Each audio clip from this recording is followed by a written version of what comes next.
আমাদের সংস্কৃতি, আমাদের সংস্কার সর্বদা থাকবে আমাদের সাথে। ভারতের মহান গ্রন্থ আর কাব্যের সম্পূর্ণ সংকলন। সাবস্ক্রাইব করুন তিলক।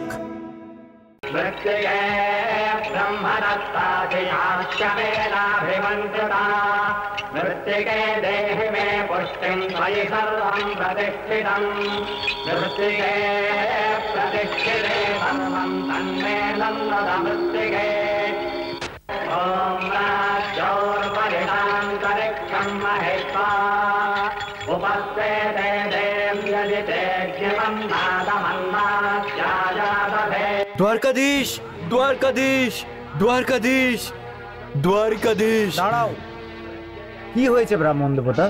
কোথায় যাচ্ছ? দ্বারিকাধীশের সাথে দেখা করতে। আমাকে বাধা দিও না, আমি এই মুহূর্তেই ওনার সাথে দেখা করতে চাই। আপনি দেখতে পাচ্ছেন না ব্রাহ্মণ দেবতা যে দ্বারকাধীশ এই সময় প্রজা কল্যাণ যজ্ঞ অনুষ্ঠান করছেন? প্রজা কল্যাণ যজ্ঞর অনুষ্ঠান? হ্যাঁ, আর প্রজা কষ্টতে আছে। আমাকে বাধা দিও না, আমাকে বাধা দিও না। আমার বিপদ যজ্ঞর থেকে বড়। আমাকে যেতে দাও, আমাকে যেতে দাও। দাঁড়াও, আমাকে যেতে দাও, আমাকে যেতে দাও, আমাকে যেতে দাও।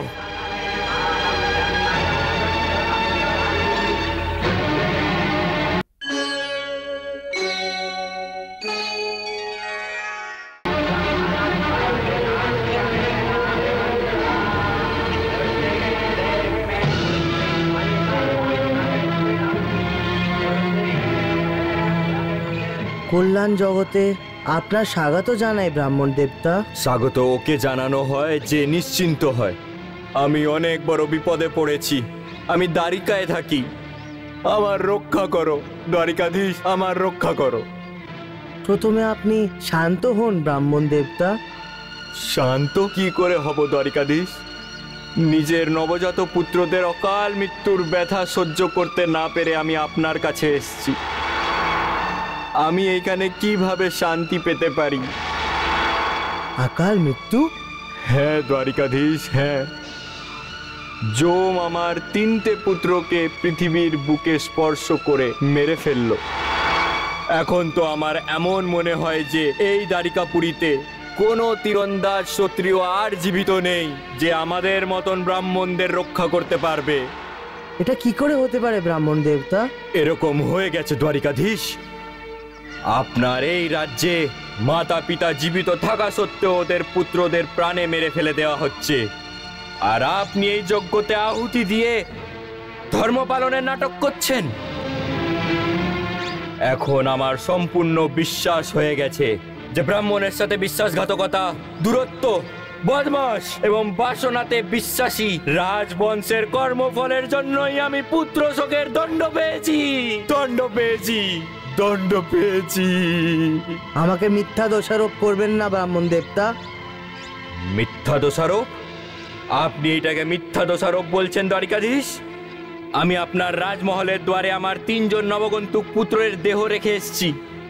আমার হৃদয় ক্ষতবিক্ষত হয়ে গেছে, আর আপনি এইটাকে মিথ্যে দোষারোপের অজুহাত দিচ্ছেন। কিন্তু এটা আমি শুনতে পাইনি ব্রাহ্মণ দেব। কি করে শুনতে পারবেন? কি করে শুনতে পারবেন দ্বারিকাধীশ?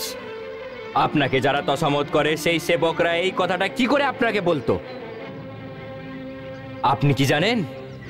হিংসক, দুশ্চরিত্র জিতেন্দ্র রাজাকে স্বামী মেনে যে প্রজারা পুজো করে তাদেরও আমার মতন এই দুঃখের সম্মুখীন রোজই হতে হয়।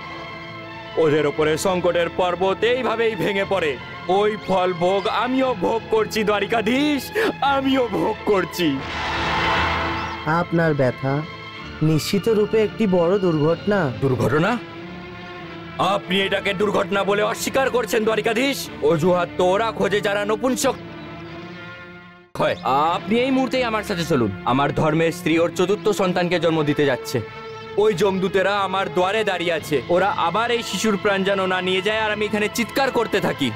কিন্তু এই সময় তো আমি যজ্ঞের দীক্ষা নিয়েছি, অগ্নিকে আহুতিও সমর্পিত করে দিয়েছি।